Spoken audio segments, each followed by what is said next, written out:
American Giant makes great clothing, sweatshirts, jeans, and more right here in the U.S. Visit American-Giant.com and get 20% off your first order with code STAPLE20. That's 20% off your first order at American-Giant.com, code STAPLE20. Follow the money. That's what I always say. You always follow the money. Yeah. This is Follow the Money with Mitch Moss and Pauly Howard on VSiN. Welcome aboard. We are live downtown Vegas, Circa Resort and Casino. Starting this hour off, trying to get you yet another winner on the PGA with a championship beginning tomorrow. As Jeff Sealey joins the program, you can follow him on X. He is at Cutmaker Jeff. The Cutmaker podcast is up now on Spotify, and he is on the Progressive Guest line. Man, you've been on a hell of a heater in 2025. You did it again with Sepp Straka over the weekend. That's at least 4 outrights, plus you had a big number on Daniel Berger to finish top 20. And that run started, what was it, like middle of February, late February when this run started for you? Yep. So yeah, it's been crazy. So over the last 80 days or so, it's been a great run. So looking forward to keep it going this week, guys. This is again obviously a major. There's a lot of options, so a lot of stuff to cover today. All right, so it's a super long course, 7,600 plus yards overall. Plus the story early in the week was the rain, and it was a downpour. Based on, players' videos and all the forecasts that you were watching out of Quail Hollow. Where are we standing with the updated forecast, and what do you think that does in terms of impacting players who you want to bet on in the field? Yeah, guys, obviously the heavy rain, you're going to have a soft course traditionally. You're going to have, obviously wet fairways and bunkers. It'll dry out eventually, but ultimately it's going to be a factor, I think, and especially with the rough. The rough was last cut on Sunday. So it's expected before the tournament's over that the rough's going to grow at least 4 inches by the end of the week, which is insane. So I think it's going to be very, very difficult in the rough, a little harder than we're used to seeing in a PGA Championship, more like U.S. Open conditions. And so I think I'm weighting driving distance a little bit more than I might have otherwise, simply because of the conditions. Okay, and then how important is it that Rory has done so well here, in your opinion, that he's won 4 times? I mean, guys, it's phenomenal. Obviously, look, you've got an all-time great golfer in maybe the best form he's ever been in at a course that he is extremely comfortable at. Frankly, I'm not sure how he's not the favorite. And so, when I look at the top of the board, I want to bet Rory and I want to bet Bryson. But for me, you guys know this, it's just about getting creative and finding the best ways to do that. And for me, it's just parlaying with other things I like. We've talked about this on the show a lot. And so, when I look at the top of the board, I've parlayed Rory with the Pacers in their series against the Knicks. I've done the same thing with Bryson. I've done a few where I've thrown in some Indiana Fever futures. So I think if you like those guys at the top of the board, I think the way to play it is to parlay it with another series bet or game or two that you like to really boost up that number. Even some heavy favorites you can play in and get that Rory number in the double digits. I think that's the strategy I'm employing this week. Well, the Bryson love is, absolutely off the charts, because I saw a book go to shorter than 8-1 on him earlier this week. That's crazy. Yeah, no, it is. It is. I agree with that. But by the same token, I absolutely expect him to be in contention. And you understand it with Rory because of the course history and the form. But I think Bryson's going to be right there. So I think those guys clearly are. Scotty's obviously in the conversation, but for the price, I think those guys are definitely the top 2. And I'm going to be heavily involved in those guys in a lot of parlays. This is atypical, Jeff. You don't go down this path very often, right? Where you're plucking guys off the very top of the odds board. I know. All right, let's go down. Let's work our way down the board a little bit then and get into mid-range if you want to, maybe 50-1, something like that. Who you like? Yeah. Guys, I could not believe my eyes. I ran a bunch of models this week, and Jordan Spieth kept popping up, and in my main model, he's number 5 behind Rory, Scotty, JT, and Bryson. You can find him north of 50-1. I've seen as high as 70-1 some places out there on Spieth. And the narrative's there. He needs this to complete his career Grand Slam, just like Rory did at the Masters. And we all know this. Spieth is such a freaking enigma. You can say he's Spiething out there. That's a thing you hear. He can get up and down from anywhere. Sometimes his irons are awful. Sometimes they're amazing. But the important thing here is his putter has been really good. He's gained with the putter in 6 straight, and he's driving the ball really, really well. Gained off the tee in 9 of his last 10 events. So I think with that, he has to be in the conversation with this week. 4th at the CJ Cup, 14th at the Masters, 12th at Valero, 9th at the Cognizant, 4th at the Waste Management. He's getting close. And if Jordan Spieth could somehow win this tournament, we're not going to see 50-1 Spieth for a long time again. I think he's finding that form again. This is a great price. I love him at a top 10, top 20, and I did bet him some outright at 50-1. So I am in on Jordan Spieth this week. I bet him a matchup against Hovland too. I know a lot of people like Hovland. I prefer Spieth. So I'm going for the ride this week. I expect it to be dramatic, but I'm definitely in on Jordan Spieth. All right, so it's a new Jeff Sealey, a little chalky, and also is Koepka dead to you? 7 straight majors, he hasn't finished top 15. Yeah, I can't bet Koepka this week, and I can't believe this is the first major since I can remember that I haven't bet him. And it almost feels, I almost have some relief not betting him this week. I saw that Westgate has a matchup on Oberg against Koepka. I like that, frankly. I'm going to look to play against him in matchups. I saw a Sepp Straka matchup against him. I obviously like that. The main guys I'm fading this week in matchups are, I'm going to fade Koepka, and I am all in on fading DJ in matchups.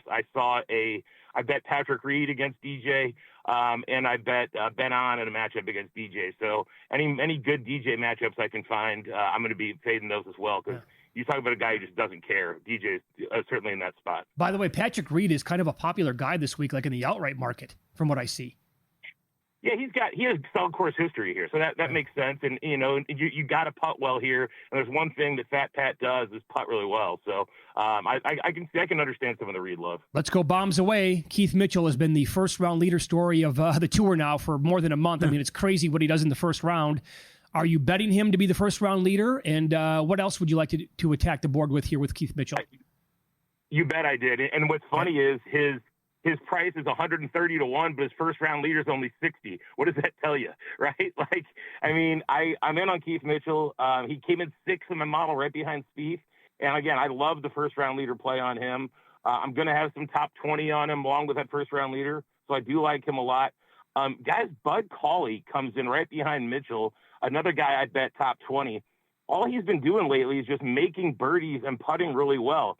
Comes in 9th in birdies or better and 18th in putting. Amazing form. Top 6 or better in 3 of his last 4 events. So I like, but he's 250-1. He's probably not going to win, but another great top 20, top 10 option. And guys, I love my guy Jake Knapp. He's 300-1. I parlayed him a few different ways with the pace. I did a Knapp top 20 with the Pacers money line last night. Love Jake Knapp top 20. Do not be surprised at all if he makes a run this weekend. I'm a big fan of Jake Knapp, and I think that he's going to perform well. And all 3 of those guys as some bombs. Big fans. I think you could do a lot worse and play those guys top 20. What about some props? This is great because, specifically for the majors, books will put up a ton of these different props as well. They do it for the Masters. They're going to come back and do it with the PGA. Nationality props or anything else that really caught your attention? Yeah, guys, USA to win is minus 125. I did some math, and I give USA about 55% win equity here in this tournament. So I like that bet. I think if Rory doesn't win, I think it's very likely that an American does. I do like Minwoo Lee this week, and I was trying to figure out the best way to play him.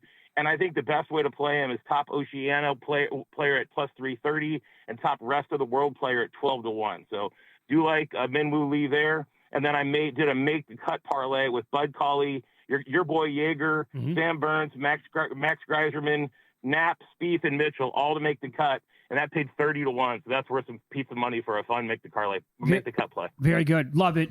So you brought up Greiserman then. How else are you attacking his numbers? I'm laddering him this week. I'm laddering him from top 40 all the way up the board. Great driver, great putter, below average iron player. So a really good opportunity should be a good course fit for him. Went to Duke. Obviously, his experience playing in North Carolina. I like Max Greiserman a lot this week, and he's a guy that I think will be slept on by a lot of people, but definitely worth a look. All right, buddy. So the number one golfer that you're drawing a line through this week, fading as much as possible, is Dustin Johnson? Absolutely, without a doubt. And then Koepka's on the list as well. Koepka's on the list, unfortunately. I hate to say it, which means he'll probably win. Yeah. All right. There you go, pal. Let's knock him dead again this week. Thank you for the time. Go get him. Thanks, fellas. Take care. There you go. Cutmaker Podcast is out. You can follow him on X at Cutmaker Jeff. He was on the Progressive Guest Line.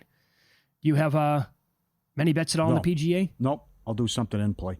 I added. I mean, this is ridiculous. Rory 5-1. No, I know. Scheffler is. You're right about the DeChambeau. Oh, come on! I saw like plus 785. Yeah. Like, what's going on here? Yeah. Maybe he wins, but Yeah. you can't bet that number. Well, I mean, it's like what Jeff said. Sherman with that prop they have over there with the big four, and the no is only minus 130. Think about bet that against the big four. Yeah, I did. I took a little bit. I'm going to hate myself probably by tomorrow mid morning. Victor Hovland at 50-1. Just at that number. Yeah. But here's the thing. I got to try that, yeah. You're going to bet him? Yeah. But you know what's going to happen. I know. It's a roller coaster. That's exactly right. Yeah. I'm looking for the hole in one. I thought it was a big number. I'll look for that during the break. Someone's going to pull that off. That's not bad. Was there another guy I was looking at? Is it yes, plus 130? Okay, thank you. Before the line moves, the sharp plays at sharpplays.com already there. They don't chase the market, they move it. You're not going to out-muscle billion-dollar sports books or full-time pro bettors on your own, but with the sharp plays, you don't have to. Powered by cutting-edge AI and trusted insider sources, the sharp play delivers the edge that serious bettors rely on. You'll get free betting reports, real-time alerts, and market-moving insights, all delivered right to you via email or X. This isn't some overnight startup. They have a documented track record going back to 2011. Receipts, logs, results right there on the site. Respected, watch, and fear. That's the Sharp Plays. Check them out now, sharpplays.com. I talked to Jeff today from Sharp Plays about all his years in the business offshore. Does anything compare to what happened? Both sides won now with the Celtics story, remember? With the widow? Up by okay. Yeah. I gotcha. Remember cashing out the futures in Massachusetts that's right. with DK? That's right. Didn't want to let it ride. And I thought you meant books that offer you're an automatic winner when you bet them and they get up by 20 plus. Yeah. There's a couple books that offer that. Yeah. All right. So on that note, we'll get into the playoffs coming up. We'll give you several players to look at in the Celtics game as Jason Tatum is out.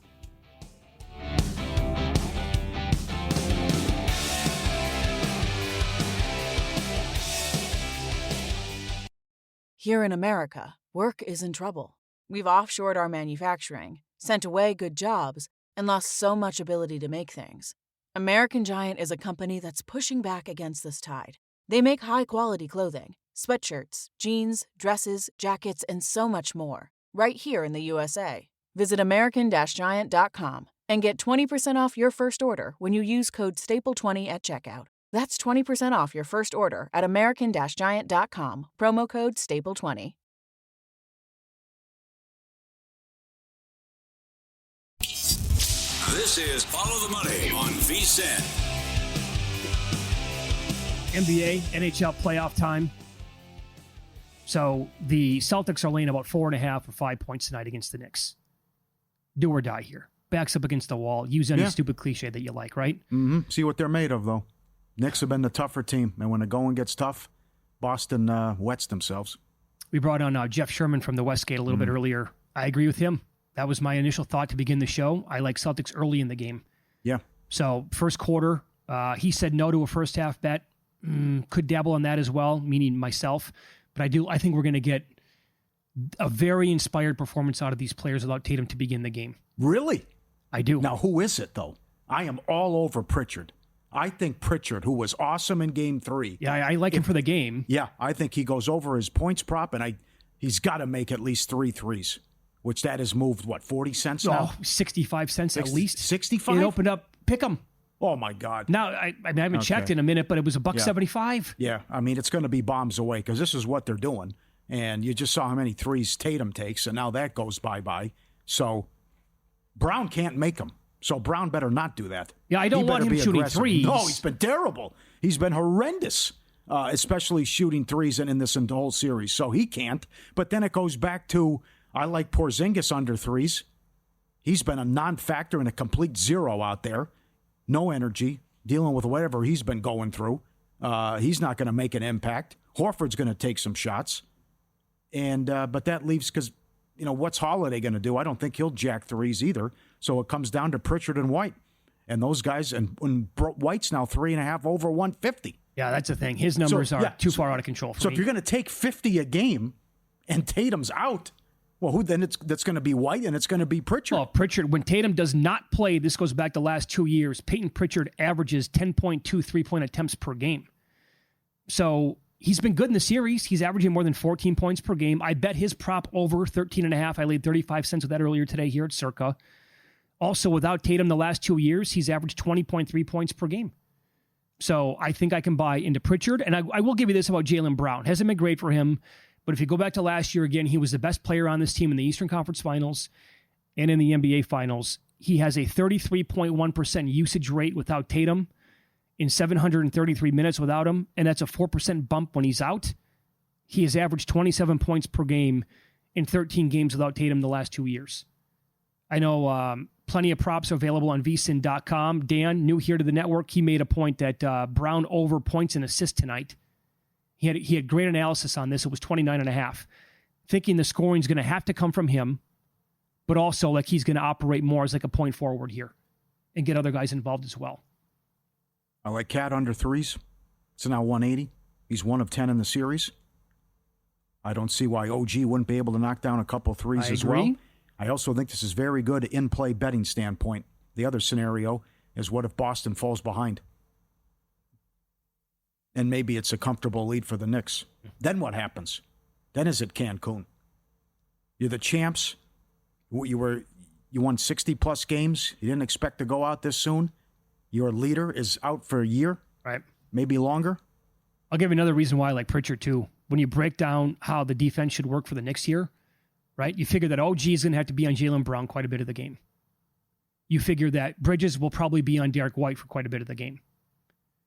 Like, I think it's a waste for their defense to put one of their 2 elite perimeter defenders on Payton Pritchard here. Unless the guy has 5 threes in the first quarter, which won't happen. But you're going to have to defend Brown and White with those 2 guys probably, and that leaves which player to defend Payton Pritchard for the most part? I just think he's going to have open shots pretty much the entire game. I will ask you this. Is it squeaky bum time for the Knicks so they don't put him away tonight? No. The Celtics could knock down a bunch of threes, and it's not your night. Then you go back, you close them out in the Garden. Yeah, that's why I think I can buy into liking the Celtics for one game. I can't get there with like telling you I'm going to bet them to win the series or, my God, take a flyer on them to win the East. Yeah, they just been the tougher team and making all the plays in the second half. And certainly it's been a mismatch in coaching as well. Just the same big time. It's the same stuff happens over and over and over. And it would have happened last year, but they didn't play a healthy team. They just do dumb stuff. They stop moving on offense. They stop passing, and it's chuck and duck time. And the next thing you know, the 20-point lead is gone. Again, 64-32 points in the paint in Game 4. They beat them up on the glass. They took them out 37-23 in the third quarter. It's been all about New York in the second half and Brunson and what he's done as well. And it also comes with the territory where I can get to the free throw line when I want to. And I can embellish, I can attack, I can get to the basket. That's why they won Game 2. And that's also great to have in your hip pocket in a tight game. And also when you have a lead, knowing what he can do. I also think there's an angle here for the Celtics that it's not going to just be, the hero ball stuff either here. Yeah, that could be. For one game.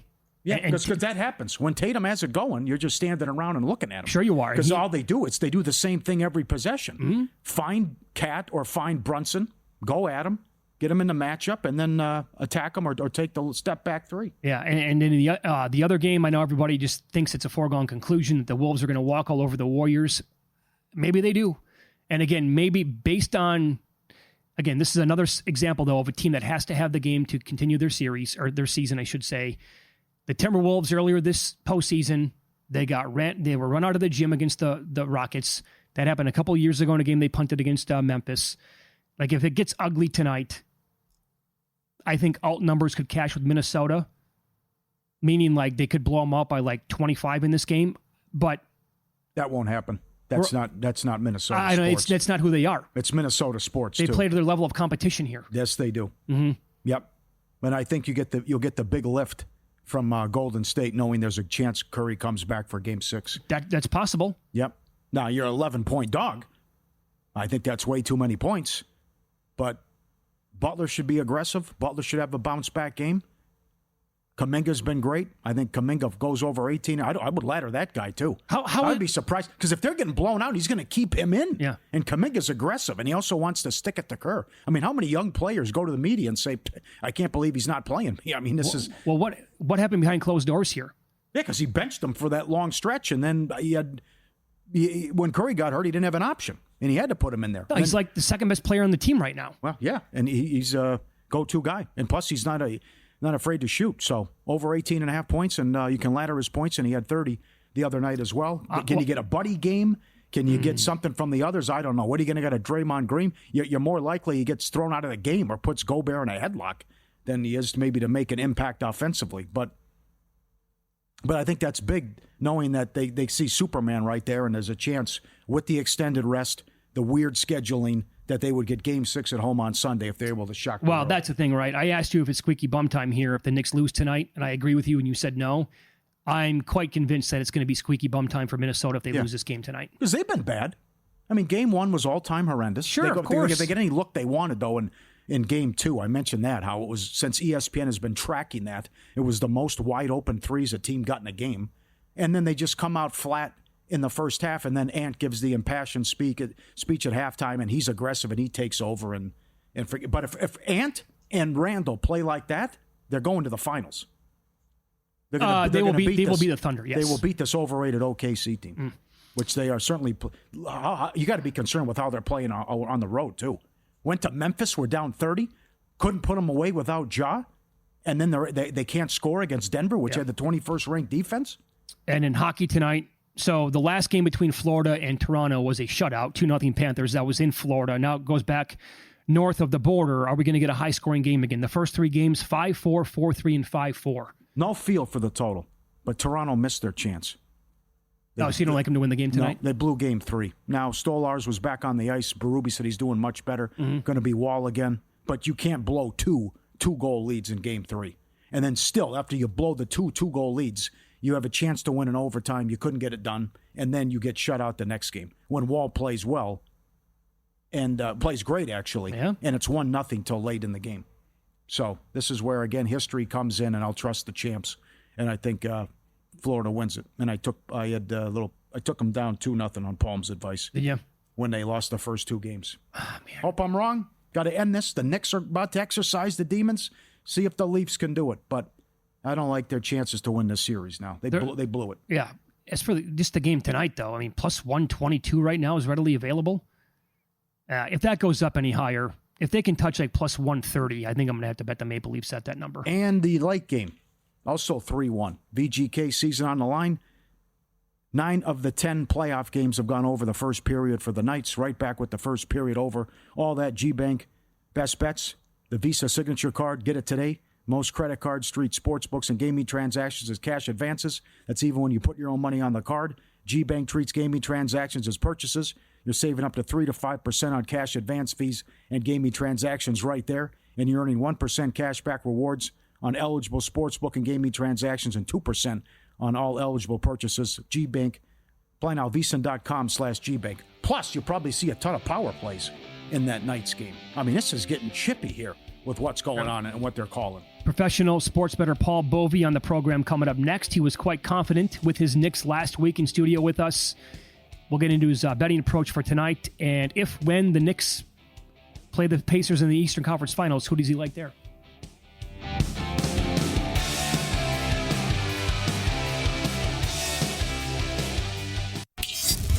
This is Follow the Money on VSiN.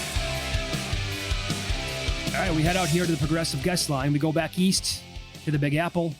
Professional sports bettor Paul Bovi on the program. You were sitting next to us last week in studio. Boy, I want to say that you were actually cocky that you were so confident in the Knicks. And here you go, buddy. They have a 3-1 commanding series lead now going up against the Celtics tonight. How you feeling? I feel good, but I never celebrate when my horse is rounding the far turn. We've gambled a long time, and we know better than to celebrate prematurely. So I'm going to sit back and hope that we close this out tonight, and if not, on Friday.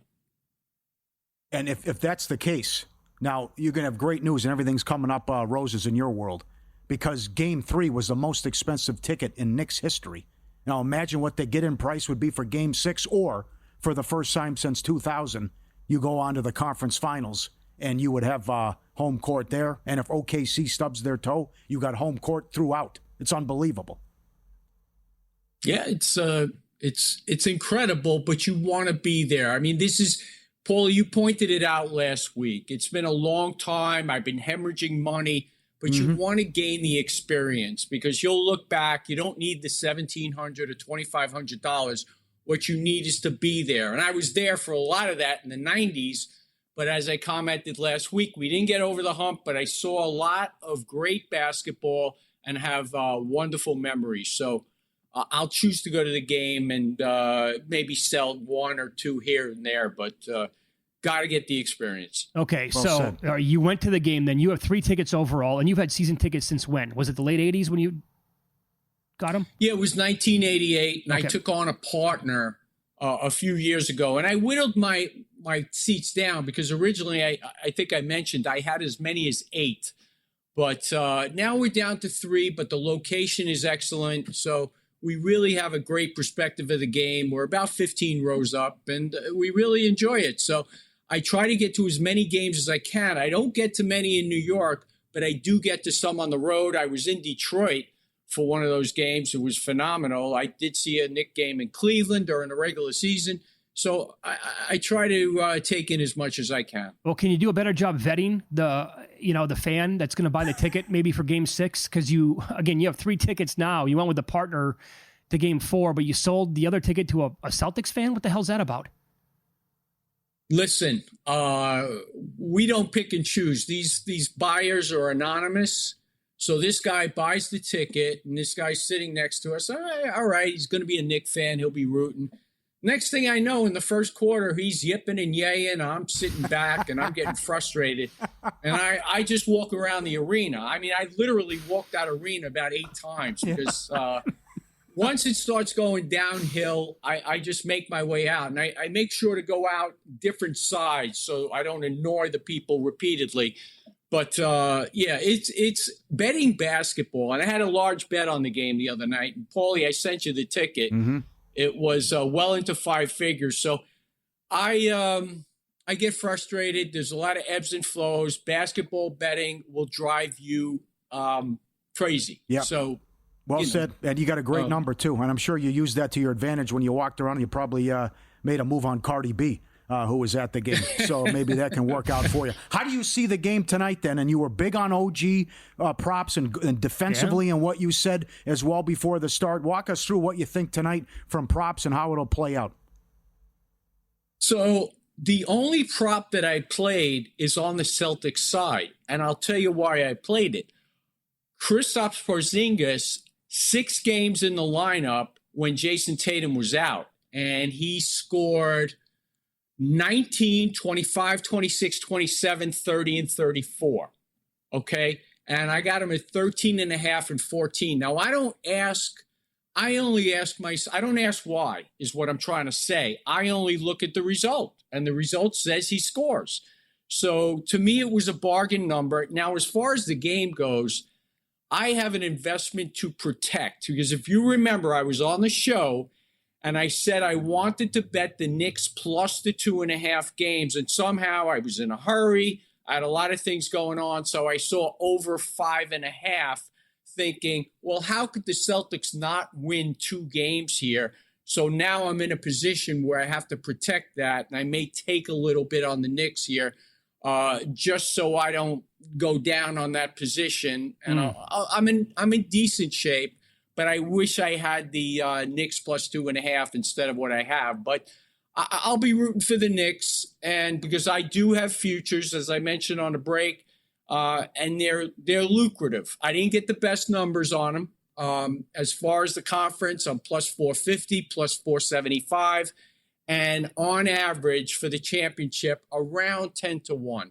So it wasn't the best number. They opened up about 14, 15, 16, and they immediately went down as they made these acquisitions, and they went as low as 7. I actually saw 7 to win the championship in Vegas at max, but I'm sitting with a decent number. How did you remain confident as a fan and as with your future tickets, considering they went 0-10 against Cleveland, Boston, and OKC and got drubbed on average by 16 a game in those meetings? Well, as I mentioned last week, I think there were reasons behind those losses to the Celtics. Mm-hmm. And I pointed them out. And I'll point out that in Game 3, when everybody and all the experts anointed the Celtics Eastern Conference champions and the line ratcheted up from the Knicks basically and the Celtics being even in the series after 2 games to the Celtics minus 300, Boston goes 20 of 40 from three-point land, and the Knicks go 5 of 25. We pointed out variance. The Celtics shoot 48 three-pointers a game. Mm-hmm. Next up is the Warriors at 42.4. If they shoot that, they're going to win, and they won. They had a hot shooting night. But all in all, the Knicks, even though they were at a deficit in Game 4, from the three-point line, they outscored them in the paint. They got what they wanted, 64-32. And frankly, that's more reliable than shooting three-pointers. Very good. Follow the money here on VSiN, the Sports Betting Network. Our guest, Paul Bovi, professional sports bettor. He is on the Progressive Guest Line. You mentioned earlier that you're going to go to war tonight with Porzingis. Numbers don't lie. Had great numbers when Tatum did not play. I'm looking at the screen right now. He's 14.5. And you can grab some plus money to the over. And I know you said you got like 13.5, 14.5. So to me, that would still be worth a bet to you then, yeah? Yeah. I mean, I laid money on the 13.5 and took 14. Okay. Just makes sense. Yeah, no, I like it as well. The guy, and I thought about that earlier today. I have not pulled the trigger on Porzingis yet. I did it with Pritchard. Did you give him a look at all? Yeah. If you go back in 18 games without Tatum the last 2 years, he's taken more than 10 threes per game, and he's averaged more than 20 points per game as well. That makes a lot of sense as well. Maybe I'll stick my toe in the water, Mitch. Okay. Are you going to be sane tonight watching the game? I'll be fine. I mean, I have something in my hip pocket here. And my hip pocket has Game 6, just in case we lose this one tonight. So it's not as though we're on the cusp of elimination, which was the case when I was at Game 7 for Indiana last year, who we will take care of if we were to move on. No, we again, will take you care will of not the win Pacers. that series. Hey, Mitch. No. Paul, I What's love that? it. Indiana will win that series. Pauly, I heard you yesterday. I almost had to tune you out when I heard this, and I wanted to get a hold of Mike Palm also. Yeah? They're not going to win that series. The Knicks will win this series, and I'll give you every reason why. Go ahead. Right. Well, no, when they play, yeah. Okay. Oh, go ahead. You want to do it right now? Yeah, I'll do it right now. Okay. First of all, last year, the Knicks were 2-0 with Anunoby in the lineup. Alex Burke, Precious Achiuwa combined for 4 minutes and then 29 minutes. By the time the series ended, over the last 5, 48 minutes combined. And then you go to Miles McBride, who went 11 and 20, and he averaged 36 minutes. Now, these are bench players. Indiana is the exact same team. The Knicks are a different team. OG came in for Game 7, hit a three-pointer, had to go out after 5 minutes. But if you look at this year, the Knicks 110 of 179 inside the arc, and they're outscoring Indiana in the paint 186 to 166. They have a better defense. They're more reliable in terms of scoring, and they have home court advantage. Indiana will not win a Game 7 in New York in Madison Square Garden. No how, no way. So I like the Knicks. They will move on. They will beat Indiana. Indiana can be soft inside, and the Knicks will take advantage of that. All right, very good. Nice job there in like 90 seconds. Life advice, take a date to Game 6 if in fact we get one. All right, buddy. We'll have some fun. Okay. Enjoy. Good luck tonight. Thank Thanks. you, sir. There you go. Paul Bovi. First date, by the way. First the date. game. First date, yes. We should be staring at a major rebuild, and now is the time to trade the star player. Do you concur? Is next.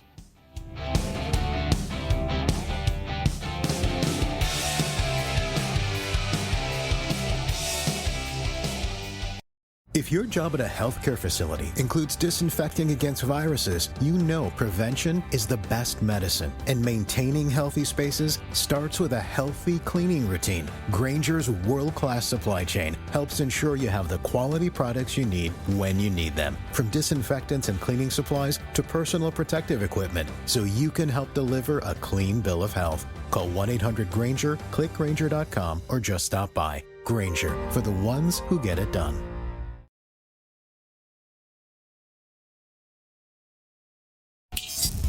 This is Follow the Money on VSiN.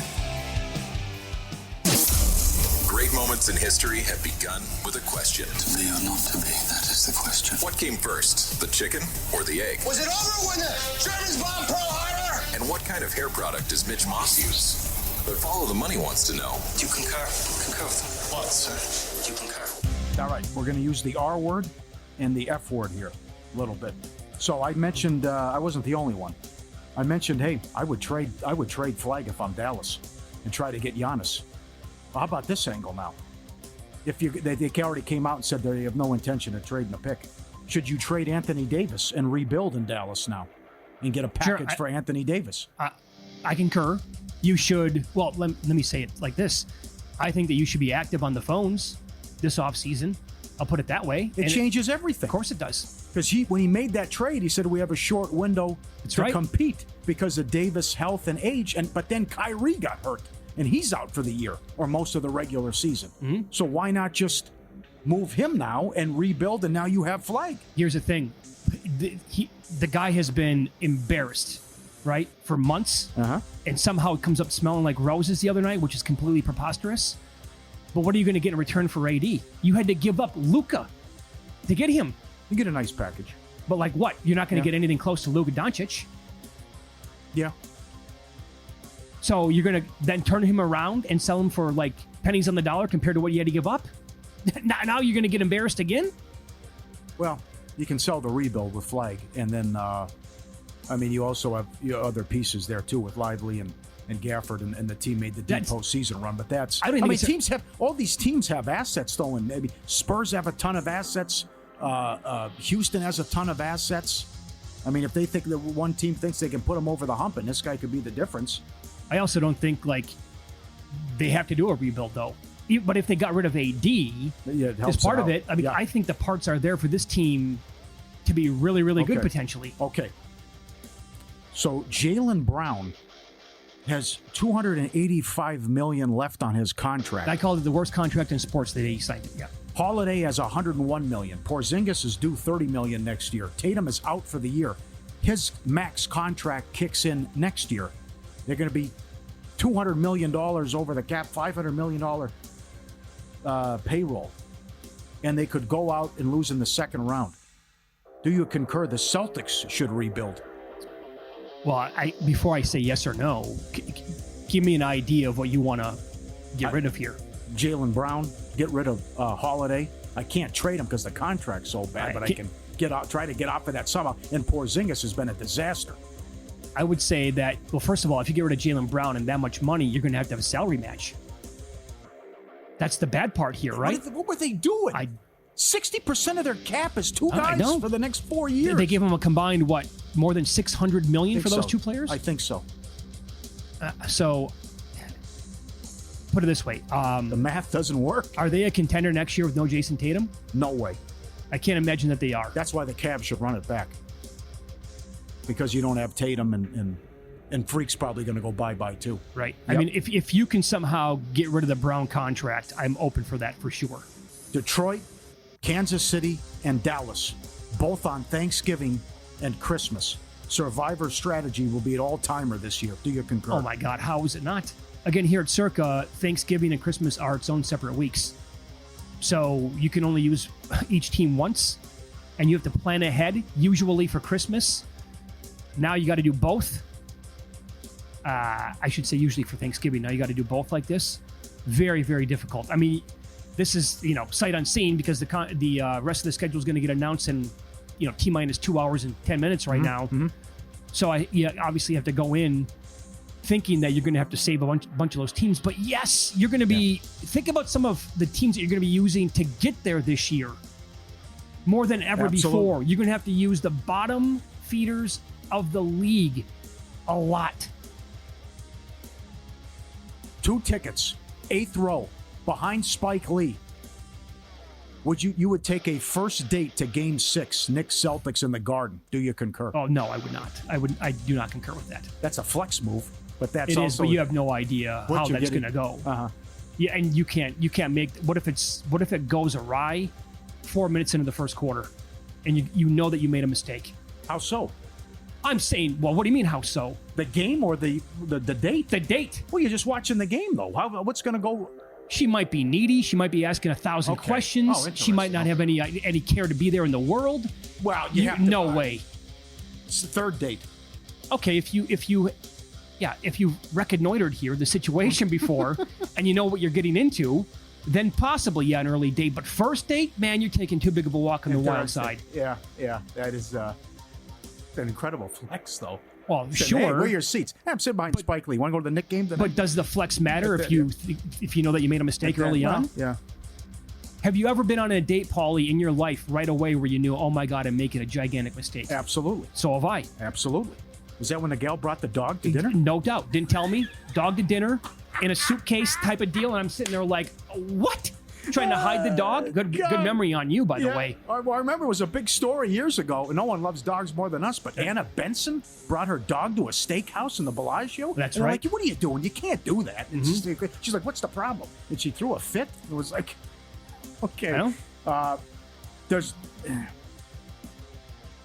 don't care if he plays another 10 years. Connor Hellebuck will always be this guy. Can't make a deep postseason run, and the road issues will continue. Do you concur? Sure, because... So he's lost 9 in a row in the playoffs, 0-5 this year, 24 goals allowed. Yeah, on the road. So he's going to be 32 years old in 5 days, May 19th. Save percentage is about 90, 2.97 goals against with a 23-33 overall record. Did you know that going into the game last night, he had 8 consecutive games where he allowed, on the road, at least 4+ goals. That was the second longest stretch of all time behind Greg Millen, who did it 9 straight games. So had the Stars scored 4 goals last night, it would have been 9 straight, tying the all-time record. Yeah. I have nothing to believe that this would change. Yeah. Guy's going to be now, he's been in the league for a long time, early 30s here. Yeah. I have to see it to believe it before I say he's not. I know. It was better, but you set the tone, and that first goal was soft as it gets to start. Yep. But you didn't get any help. Okay, last one. I think you're like me, that the closest you will come to using the F word is for the draft lottery. I shortchanged them yesterday. The Timberwolves, their first 12 times in the lottery, never improved. Utah has never improved. Yet Dallas, 1.8% chance, number 1 pick. Do you concur? So are you saying that the F word would be used on the air, you mean, if we were live on the air? Well, I'm talking about not that F word. I'm talking about shenanigans. Oh, the other one. The other F word. Yes. I knew what you were saying. Yeah. Again, why is it not televised? Yeah. All you have to do, right? All you have to do is show up, right? Here's X amount of ping pong balls for the New Orleans Pelicans. Bam, you put them in the bin. Here, and then the 13th team up. Here's an X amount of balls for the Dallas Mavericks. Yeah. You see them right there. You put them in the bin. It's incredibly boring, but you have to show it. And I heard a lot of this the last couple of days from people who were there. Wow, it'd be impossible to fix. It'd be too difficult. They did a movie about it. It was a real story with Lisa Kudrow and John Travolta. That's right. Good movie, by the way. It wasn't bad. They fixed the lottery. Mm-hmm. They did something with put the balls in the freezer or something. I don't know. Called Lucky Numbers. Lucky Numbers. It wasn't a bad movie. This actually happened. So don't tell me about how it's not far-fetched, but it's just all this stuff that's happened since 1992, is mathematically impossible. Mm-hmm. Like the Timberwolves could never improve. They would always fall back.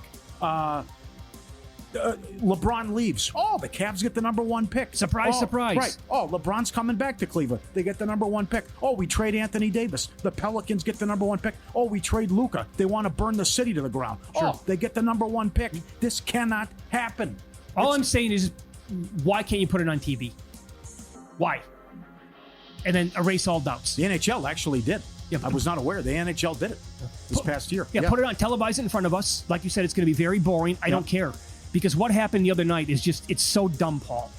It's so dumb what happened to the NBA lottery the other night. Give me a break. It's stupid. The odds that it would come, the percentage that it would come that order. Dallas, Spurs, Sixers was 0.0114%. That it would come 1, 2, 3 like that. It drives me insane. Car stolen, 0.3%. Get into Harvard, 3%. Die in a hurricane, 1 in 62,000. Wow. Die by a shark attack, 1 in 7 million. Win the lottery, 1 in 320 million. Die on your birthday, 6.7%. Top 3, though? The math doesn't math. No. Get out of here. I know. Can't happen. I agree. Cannot happen. Want to know where the money's really going? Unlike other sources, our splits come straight from Circa and DraftKings, giving you insight into where the sharp action's landing. Circa takes huge bets from pro bettors, and DraftKings provides a broader market perspective. Get the real action, the percentage of bets, first percentage of handle on every game. VSiN.com/subscribe. Everyone loves it. The betting splits as little as $9.99 with your first month. VSiN.com/subscribe. And Nico Harrison gets rewarded. Oh, yeah. Sure. He buys them 5 years. Today's MLB card up next, including a look at truly awful, the state of Major League Baseball bullpens coming up.